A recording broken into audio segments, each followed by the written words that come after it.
నమస్కారం. మాఘపురాణం 24వ రోజు పారాయణలోకి వచ్చాం. ఈ మాఘమాస నదీ స్నానము చాలా అద్భుతమైందని రకరకాల గాథల్లో చెప్పుకున్నాం. దత్తాత్రేయుల వారు కార్తవీర్యార్జునుడికి తెలియజేస్తున్నారు. అయితే ఈ నదీ స్నానము మానవులకే కాకుండా గంధర్వులకి కూడా చాలా విశేషమైందటండి. గంధర్వులు కూడా ఈ నదీ స్నానం వల్ల సత్ఫలితాలని పొందిన ఒక గాథని తెలియజేస్తున్నారు. పూర్వం ఒక గంధర్వుడు తన ప్రియసఖితోటి భూలోక విహారానికి వచ్చాడట. ఇప్పుడు కూడా గంధర్వులు భూలోక విహారానికి వస్తారని చెప్తారండి. మరి అవునో కాదో తెలియదు. ఎవరైనా చూసారా గంధర్వుల్ని? ఏమో వాళ్ళు మనం గుర్తుపట్టలేమో ఏమిటో. మరి ఇది మాఘమాసంలో వచ్చాడట. అయితే అతను గంగానది పరివాహక ప్రాంతంలో విహారం చేస్తున్నారు. వాళ్ళు గంగానది ఉత్తుంగ తరంగాలతోటి కళకళ్ళాడిపోతుందట. ఎంత బాగుందో, నురగలు కక్కుతూ మహా అద్భుతంగా ఉందట. ఈ నదిని చూసేసరికల్లా ఈ గంధర్వుడికి ఆ నదిలో దిగి నిర్మలమైన పవిత్ర భాగీరథిలో స్నానం చేయాలని చాలా ఉత్సాహం కలిగింది. అయితే తన కోరికని ఈ ప్రియ సఖితోటి చెప్పాడు. ఓ సఖి, ఈ నది చూడు ఎంత నిర్మలమైన నీటితో ప్రవహిస్తుందో, ప్రకృతి కూడా కడు రమణీయంగా ఉంది. ఈ ఏకాంత ప్రదేశంలో గంగా నదిలో దిగి స్నానం చేద్దామా అని అడిగాడు. అడిగేసరికల్లా ఈ ప్రియసఖి అందుటే, అమ్మో నాకు నీరంటే భయంగా ఉంటుంది, పైగా ఇది ఎంత ప్రవాహంగా ఉందో, లాక్కెళ్ళిపోతుందో ఏమిటో, నేను చెయ్యను స్నానం, నువ్వు స్నానం చేసిరా చెప్పింది అమ్మాయి. ఇతను ఏం చేశాడు, సరే నువ్వు చేయకపోతే నేను కూడా మానేస్తా అని అనకుండా అతనికి పుణ్యం సంపాదించుకునే అవకాశం ఉంది.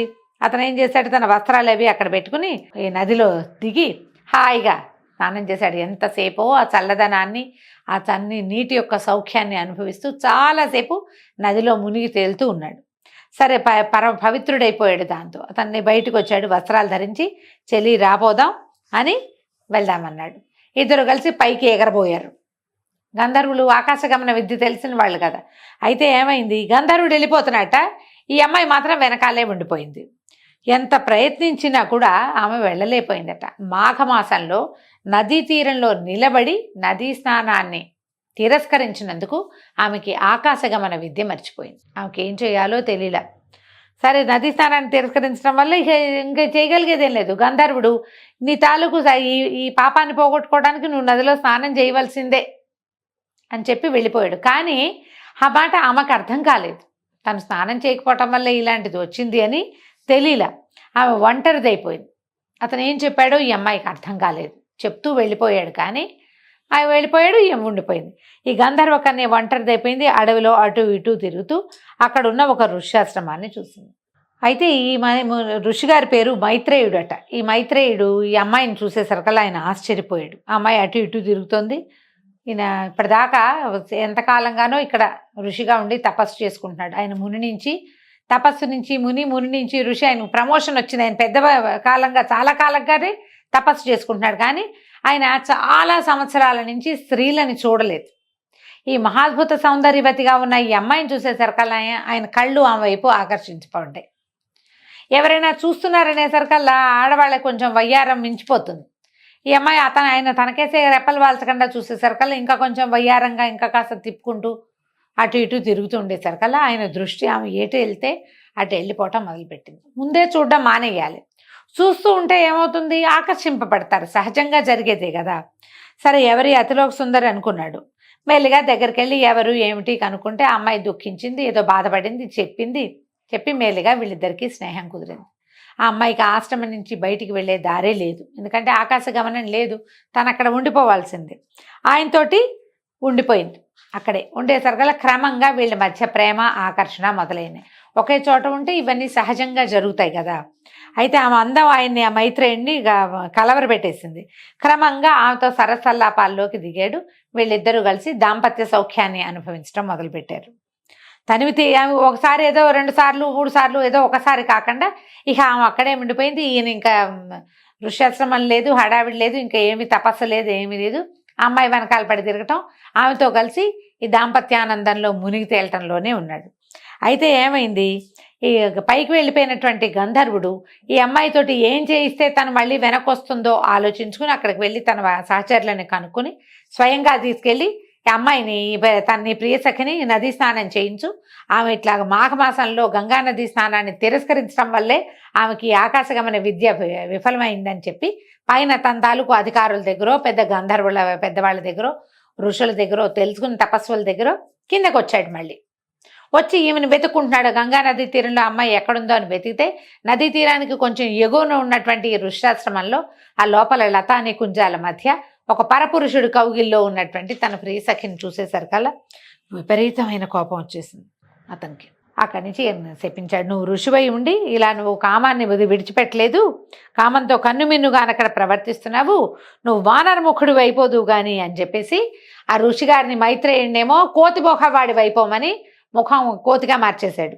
అక్కడి నుంచి ఈ అమ్మాయిని ఏమన్నాడు, నువ్వు నాతో స్నానం చేయమంటే స్నానం చేయకుండా ఈ పరిస్థితిని తెచ్చుకుని ఇంకా కొంచెం అధపాతాళానికి పడిపోవటం కోసం ఈ ఋషితోటి ఈ రకమైన క్రియల్లోకి దిగావు, నువ్వు నన్ను వదిలిపెట్టావు, నువ్వు నా కోసం చూడలేదు, ఏం చేయాలో పర్యవసానం ఏం జరుగుతుందో ఆలోచించకుండా ఇంత పని చేసావు కాబట్టి నువ్వు పాషాణాన్ని వైపోమని ఆమెను శపించాడు.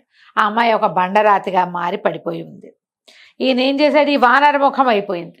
వానరముఖం అయిపోయింది, ఏమీ చెయ్యలేకపోయాడు. దిగులతోటి ఆశ్రమంలో అట్లా పడున్నాడు.